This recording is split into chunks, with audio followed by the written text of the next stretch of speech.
So the 2023 Met Gala happened. It was it was something. This year the Met Gala was based on Karl Lagerfeld and the topic was Karl Lagerfeld a line of beauty. Now, to start off with, I am aware of the controversies and the arguments regarding having him as one of the main figures or in memento kind of a situation, like making him the topic and theme for this Met Gala, considering that there has been a lot of fat phobic comments, Islamophobic comments, amongst many other ist and phobic comments to start with. Really did not.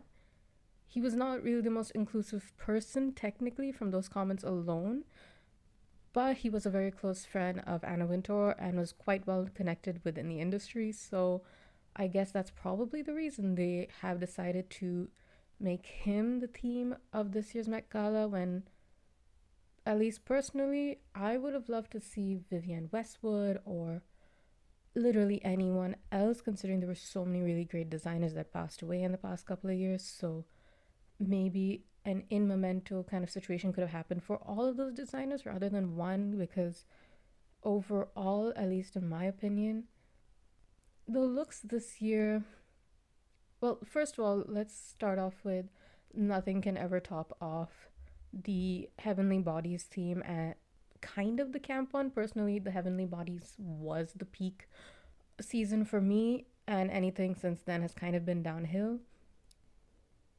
But this year's looks were,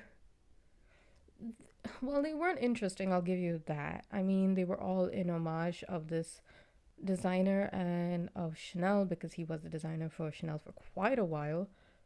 But I have some words, I have some thoughts on just the Met Gala overall this year and with some of the looks this year. I'm not going to delve into all 210 because, at least when I was literally just doing my research, I did see the live stream, but I didn't really keep much of a mental note of stuff. So I did go back and just look at all the looks as is. And there were 210 looks this year. And frankly, I kind of just wanted to scroll all the way down to the end really quickly. I was particularly bored by this year's designs, and there were very few that really stood out at the end of the day.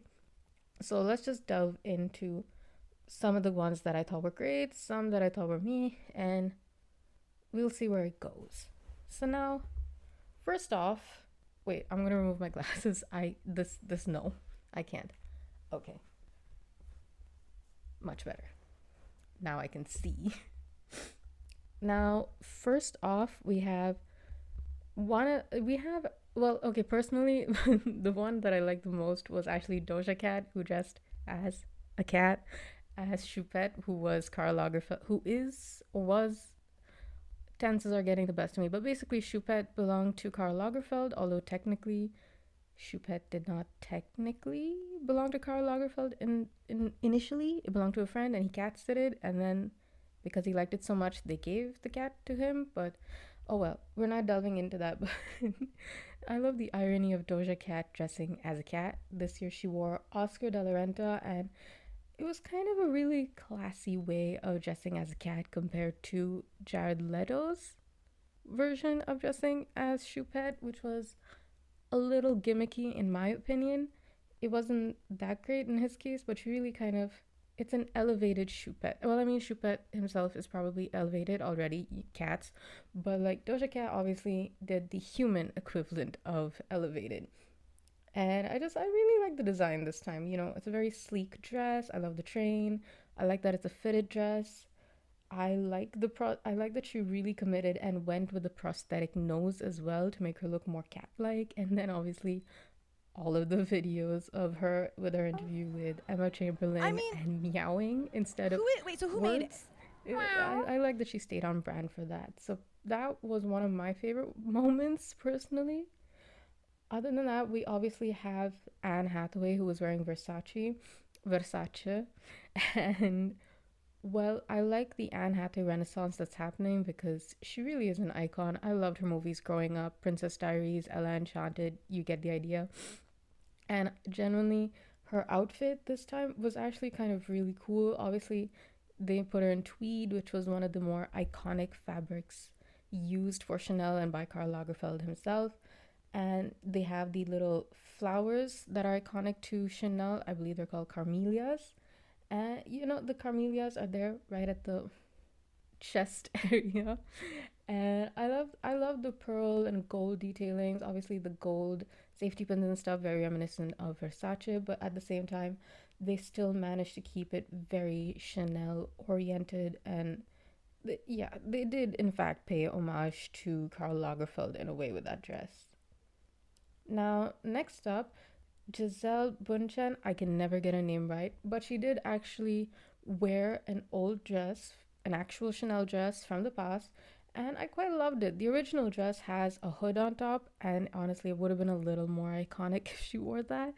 But other than that, I mean, the cape itself is gorgeous. It's feathery, it's floofy, it's fun, and the dress itself is kind of sleek with straight lines. And obviously, it's Chanel. It was designed by Karl Lagerfeld, so in its own way, it is definitely an homage to him. Now, one of my favorite kind of moments was Nicole Kidman re-wearing a dress by Chanel that she wore for 2004 Chanel number 5 commercial. Yeah. And what I love about it was that her main idea for it was that she wanted to prove how dresses can last a really long time as long as you take care of them really well. And I really love it because it kind of brings in a form of sustainability, which is taking care, if you take care of your clothes really well, they can basically last forever. And it's a great thing that she brought up. And it's nice to see that at least one famous person at least stated it out there for people to know. Now, Dua Lipa, personally, I love her dress so much. She wore an original 92 autumn winter couture gown that was part of the Chanel Bride collection. And oh my god, honestly, I do not have to get married to wear that dress. I would probably wear it on its own. I really love the dress. It's made in tweed, there's corsets, and obviously it's made during the time that Karl Lagerfeld was the designer, so obviously in already in homage to him, but I do have one bone to pick with this, which is there are no like there's only one necklace and two rings on her hand. Where's the accessories? Because that dress is over the top in its own way, and it could have done. I would have loved to see a top hat on this. It would have been so cool to see a top hat, maybe her hair to be done in a different way. The dress is amazing, and I get that she probably wanted to, maybe she wanted to leave it on its own to kind of just pay homage, but Karl Lagerfeld was not averse, and neither was Coco Chanel herself, and just the Chanel brand itself. It's not averse to wearing accessories, and so it could have done with a little more sprucing up. I probably would have added a top hat, some gloves, maybe two or three more necklaces, pearls, obviously. But yeah, while the dress is gorgeous and obviously it is an original Chanel look, it could have done with a bit more sprucing up. Next, that I really liked, even though, yes, technically it's very simple, was Michelle Yeoh, who was dressed in Karl Lagerfeld. So we already know she's kind of on theme there.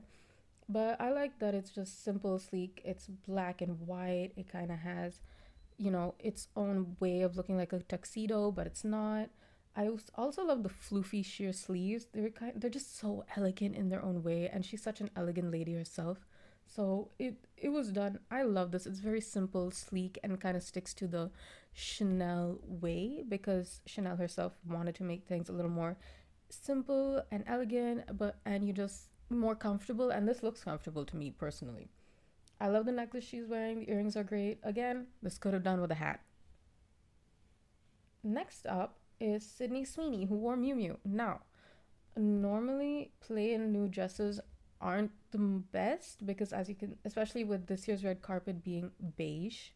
And okay, side note, the this year's carpet, not a red carpet, was beige with like stuff painted on it, and it actually took 60 to 70 days to be made in India, and then it was sent over to the States for it to be painted, which took its own time as well.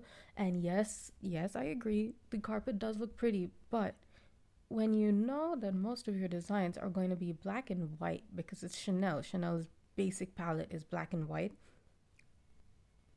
a beige a, a, a beige runway is not going to work for this. A beige carpet is not going to let these dresses stand out, which is probably why we all think this year's looks were just so boring, because I guess they just didn't have the right background and stuff. But events need to stop changing their carpets to beige. First the Oscars, now the Met Gala. What's next? So I mean, but yeah, that was my side rant on that. But okay, so now back to Sydney Sweeney. Her dress was actually, she has been done dirty with a lot of styling choices in the past, but for once they actually really did it for her. I like, I love that it's not a simple, like super simple either. It has these little, it's a little studded, there's gems on it, there's sequins, and it looks so cute. And obviously I love the little Miu Miu bows that go with it. The train is so it's like it drapes so well. But her dress was really nice this year, and I think, finally they got her look right compared to all her other previous ones. Next up for me is Jenna Ortega and Bella Ramsey, who both wore Tom Brown, and I think he did a really good job of sticking to this year's theme. Side note, probably not that hard considering it's Chanel, which is like easy pickings for any other designer to make an Chanel inspired dress, because Karl Lagerfeld was the director and designer for Chanel for so long. But I digress. Back to Jenna Ortega and Bella Ramsey. Now, I really love Jenna Ortega's dress. I loved the gothicness of it all, how it has like this floofy skirt and ruffles and bows, and there's gold chain, and there's okay, obviously there is the the collar and the color scheme, which goes really well for Chanel and Karl Lagerfeld, and the black and white palette, and the gold chains and pearls. But overall, I love the spin on it. They did stick to her Wednesday character, I guess that's what they wanted to do. But other than that, it's just, I personally, I would love to wear this. If this was a daily wear, I would wear it. I love the bolero jacket situation that's happening with her as well, that they didn't just leave it with the corset and skirt. So that was a nice touch. And overall, her look was just, in my opinion, it's a really good modern take, and I think Tom Brown did good on this design. And as for Bella Ramsey, I love the androgyny of it all. The double breasted tuxedo, plus the pinstripes and pearls, obviously, again, a great reference to Lagerfeld. But other than that, I think it's just really slick, and they did a good job of styling them as well. Now, I think Conan Gray and Balmain was actually pretty good, not gonna lie. Obviously, again, black and white, gold, pearls, easy pickings, Lagerfeld, you get the idea. But I love the fan. Someone came with an accessory, finally. Again, there was a lack of hats in this entire gala, and I think that's criminal in its own way. There could have been hats, but again, why weren't there hats? But speaking of hats, at least someone did wear a headdress of some form, who was Florence Pugh wearing Valentino. She had this low plunging neckline over the top headdress, which I love, and she also shaved her head for it, which is kind of cool in its own way. And I love the long flowing train and skirt, and of course, yes, basic reference, black and white, Chanel, Karl Lagerfeld. I don't gotta repeat myself this much. But yeah, her look was kind of iconic. Plus, that headdress is just so good. Like the feathering, the feather details, the little teeny tiny, are those diamonds? I can't tell anymore, but you get the idea. Her look was really cool and really iconic. And obviously, I think, the Kardashians were invited this year. I don't know who started the rumor that they weren't, but out of the Kardashians, I really like Kim Kardashian's outfit by Schiaparelli. It is a little odd. I mean, personally, I would have preferred it if just the entire outfit were the real, like, she did use real pearls in her outfit, and I wish that the whole thing had pearls in it rather than, like, you see how, like, in the midsection, it's just bland.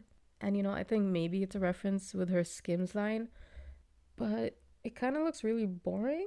It's just not piecing well together. I think what could have fixed this was definitely just take a bunch more pearls and slap it on the middle as well. Definitely would have been an upgrade.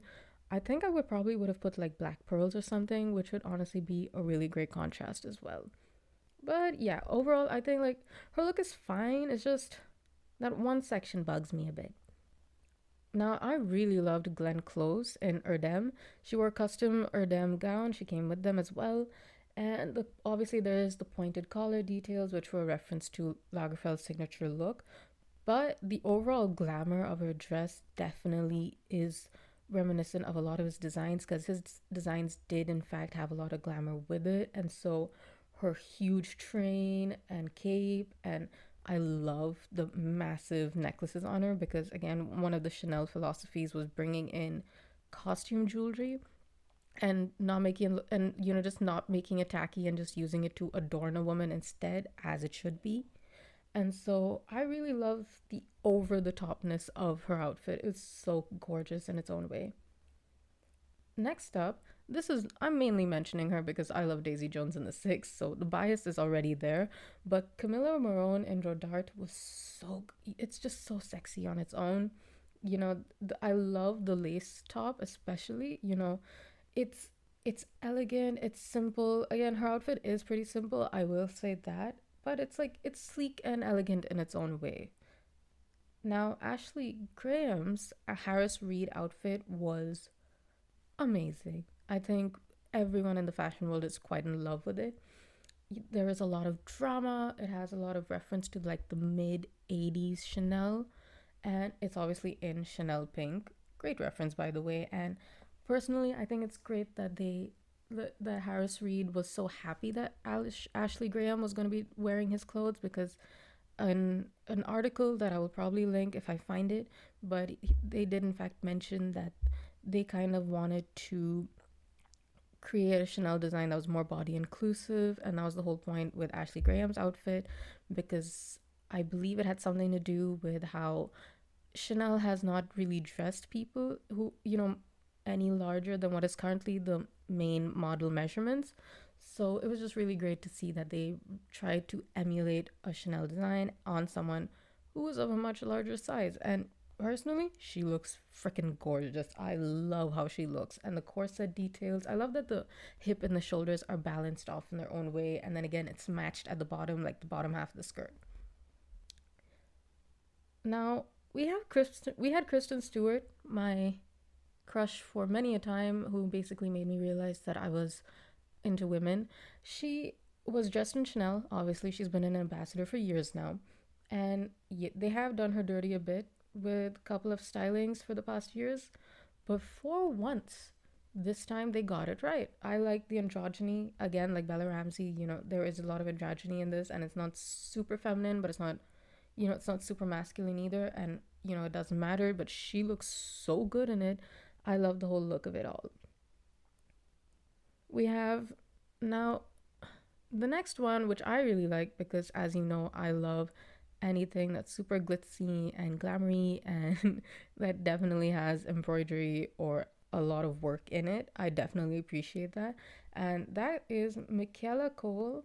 I believe that's probably, I'm not too sure if I pronounced it right, but she's wearing Schiaparelli, and it's in reference to Lagerfeld's surrealism work from the 80s. And her look was so gorgeous. There has been a huge trend of wearing sheer clothes I think, in this year alone. But obviously, people have gotten wearing sheer a bit wrong, in my opinion. But in this case, she got it right. Like, frankly, it takes a while for you to realize she's wearing something sheer just by the amount of work that's on this dress. It is sequined and bedazzled, like every single centimeter of that fabric, and it is so pretty. And finally, amongst some of the ones that I really liked, was Brian Tyree Henry, who was wearing Karl Lagerfeld. So I'm not going to mention much about homage and reference and all that stuff. But I just loved his look. It is so over the top, and he wore accessories. The cape was just super big and floofy and dramatic, and I love the pearls and the necklaces that he's wearing. They are so cute, and I wish I could wear them myself. I love the over the top cuffs as well. Those are really cool, and I love that detail. So those were the ones that I really liked and admired, but I'm gonna just mention a few that probably confused me as such. Like, yeah, they confused me a bit. I wasn't the biggest fan of them. And, I think first up, I gotta mention, I think it is, yeah. So, one, I think there were some people who weren't particularly dressed for the occasion, I would say. And by that, I mean just their dresses or their outfits just did not make sense for an event this big. The Met Gala is considered to be this large event. It's obviously black tie, and people are over the top in what they wear, and their outfits did not make the mark. This doesn't mean that they were the worst. It's just some of them just weren't it. They were not it for me, at least. Like Emma Chamberlain was wearing Miu Miu, and personally, it just looked like a regular, dinner out outfit, and not particularly I'm going to the Met Gala outfit. I would probably see this on someone who is just going out for a birthday dinner, or maybe just going out with friends for a little while. It didn't look like something that you would wear for this kind of event. There was also like Cara Delevingne's, and okay, so I really like her dress section, like, with what looks like to be made with cotton. So obviously you're already one made there, and I really like the dress-ish section, but the leg warmers with the sandals confused me a bit because, you know, you can't really tell when you would wear this entire outfit as is. Like, at least, the gloves, maybe I would probably wear the sandals with the dress and the gloves in summer, but the leg warmers seemed a little out of place for me, at least. So the outfit was confusing, would be my overall summary on how I feel about that dress. Next up for me was Kendall Jenner. So, out of the Kardashian Jenner situation, obviously Kim having the one that stood out to me the most, but Kendall Jenner's outfit, I think I have one line, which is it's giving Slenderman going to Coachella. It didn't particularly look like something you would wear for this event, and yeah, that line basically sums up how I feel about that dress. Not even a dress, bodysuit. Yeah. Now, there was also Margaret Qualley and Jenny Kim, and Jenny Kim actually did wear vintage Chanel, but in both their cases, I think they were wearing mini dresses, and overall, they kind of just lacked luster, and it just didn't seem like something you would wear for this. Those seemed like regular outfits I would wear every day. They did not look like outfits that one would wear for this event. And finally, I think Olivia Wilde was wearing a dress by Chloe, an which was inspired by a design that Karl Lagerfeld made when he was once the director there. And it kind of just washed her out. Oh yeah, it's from the 83 violin dress from the Chloe collections. And personally, first of all, my first impression was that it was a guitar, not a violin. Second of all, I'm glad that they actually made it a full length dress, which kind of gave it the illusion of being a dress for this quote unquote red, now beige carpet event. But other than that, I don't think it really suited her that well, and they probably could have dressed her in something else. And the original design itself, I think, is a mini dress, but even then, it's not really a great design, honestly. But yeah, that's the final thing that I did not personally like. The rest, overall, the rest of the looks this year, again, weren't they didn't stand out. When we had the heavenly bodies, and you've had the camp themes, and then you have this theme, Karl Lagerfeld, which is more or less basically Chanel most of the time. What I don't think they really realized, just like, one, it was easy pickings. It's probably the most basic theme you could have, solely from a design perspective, because again, some of the basic rule of thumbs is literally just black and white, pearls, some gold costume jewelry, and basically that's it. You could make anything out of that. So it's very simple, yes, elegant, but after one point, they really did not get creative with those combinations. I really love the colorful dresses because at least it just brought it a break. There was a break from the litany of black and white dresses that were there on the carpet. But overall, to me, out of the 210 outfits from this Met Gala was just, it was boring. It wasn't that interesting. Most, like, honestly, I did not want to make a review video because I just didn't find it that interesting. But having said that, what I found the most interesting was that they tried to be a little more sustainable with this year's red carpet. Obviously, we all know kind of greenwashing. Obviously, most companies do it. But this year they replaced the hedges with recycled bottles, and the carpet was made in India. And I love that because I am South Asian and I love seeing things made by South Asian companies. And so that was a great, that was a little small, sustainable, fact that I found out about it, which was great. It was one of the few things that I really liked about this year's Met Gala. But yeah, I think my main takeaways from this year's Met Gala was they probably shouldn't have done just Karl Lagerfeld because obviously, yes, we have all the controversies surrounding him, but two, there were so many great designers that have passed away in the past couple of years. One of the more recent ones being Vivienne Westwood, the goddess herself, because her outfits are so amazing, and I would have paid to see what they would have done with Vivienne Westwood designs because a lot of her things have always been political statements or they're just really cool looking, and it would have been amazing to see what they did with her designs. But yeah, one probably should have included other designers and not Karl Lagerfeld. Two, it was just boring because it was just black and white on the beige carpet. Probably would have looked better on a red carpet. And three, yeah, honestly, that's it. It was just That's it. I think that's my review. That is my, after God knows how long this video is. It was just eh. That's my summary of the Met Gala. But yeah, thank you for sticking around this long, for however long this is, and listening to my little rant on just the basicness of this year's Met Gala. It was interesting. No one was here for it, but it happened. I did a video on it. It's done. And yeah, that is it from me. So again, thank you so much. If you did like this, do follow, engage, do all the things that we have to so that this video gets a little love. And that's it for me. Thank you.